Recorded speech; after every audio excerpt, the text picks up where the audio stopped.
ए जी। का हो हमर सोना। आप तो प्रतिदिन अंड बंड गाना गावे नहीं, ढेर अपना आप के गाय के समझे नहीं। हम्म।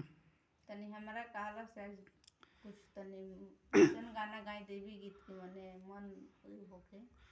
अच्छा अच्छा, भजन गए। हाँ हाँ हाँ, ठीक भजन ठीक गाई ठीक। ठंडा पल्ला ठीक में। बा, देखा तब विषय वो समय के बाद जना समय रावण लेके माँ जानकी के हरण कैले बा, हाँ हाँ, उहे तो हम चाहत रहनी। उहे विषय गावत ने तूहू हमरा संग गई है।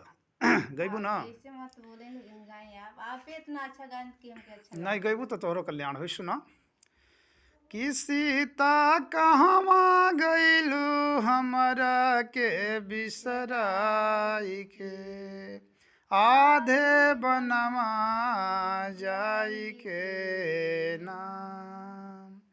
ए सीता कहवा गईलू हमरा के बिसराई के, आधे बनवा जाई के नाम। भगवान राम रोवतड़न, अब माँ जानकी के खोजतड़न। कहल जाला कि बाँझ का जानो प्रसव का पीरा, जेकर लइका भइले नइखे उ लइका होखला के दर्द का जानी। जेकर पत्नी होके और आज खो गईल होखे ओकर दर्द उ जानी, दूसर का जानी। भगवान राम घूमतड़न आ कहतड़न कि हे खग मृग मधुकर श्रेणी,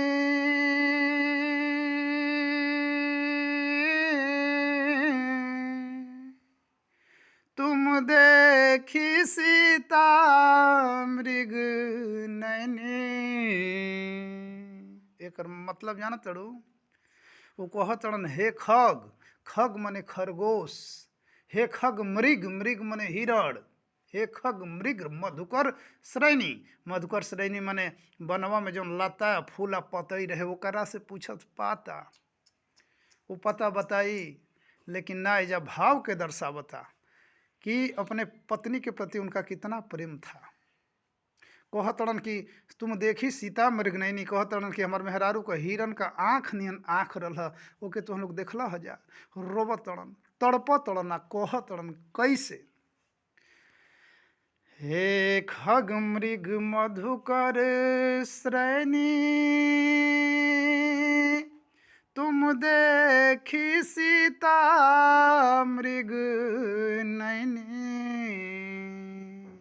तनी बोला तोहरो कल्याण होई। हे खग मृग मधुकर श्रेणी, तुम देखी सीता मृग नैनी। हे खग मृग मधुकर श्रेणी, तुम देखी सीता मृग नैनी। कि केहू लौकत नइखे सभे बालुकाई के। भगवान पता पूछतड़न तो केहू लौकते नहीं, केहू पूछस के करा से सही बात है। कि केहू लौकत नइखे सभे बालुकाई के, आधे बनवा जाई के ना। सीता कहवा गईलू हमरा के बिसराई के, आधे बनवा जाई के ना। अगला लाइन में भगवान कहतड़न, सुना तड़ू सोना, हाँ हाँ, गुनगुनात रह कि केहू देखले होइत भाई,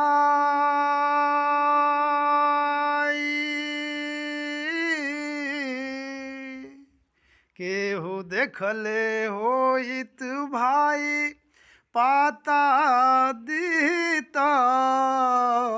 बताई। केहू देखले होइत भाई, पाता दीत बताई। केहू देखले होइत भाई, पाता दीत बताई। हमारे पुरुषोत्तम भगवान राम जी कहते हैं कि वो के राखब अपना हिया में बसाई के, अरे आधे बनवा जाई के नाम। वो के राखब अपना हियर में बसाई के, हरे आधे बनवा जाई के नाम।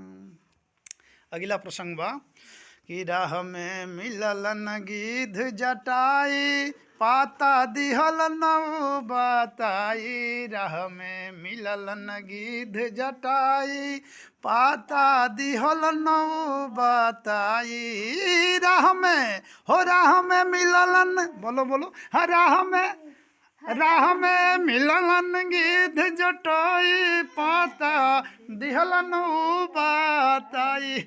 कि रावण लेके गोइल दक्षिण दिशा नगरिया में, हर आधे बनवा जाई के नाम।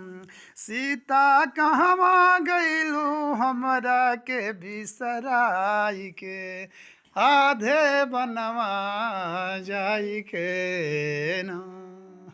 कैसन लगल बोला? बहुत बढ़िया। अगर इनका गाना अच्छा लगे होगा आप लोगन के तो लाइक करना, कमेंट करना, शेयर भी करना, चैनल सब्सक्राइब करना। और अच्छा लगेगा ना तो ज़्यादा से ज़्यादा शेयर करना। और अगला दिन अच्छा अच्छा गाना लेकर के हम लोग यहाँ पे आएंगे। तब तक के लिए जय श्री सीताराम।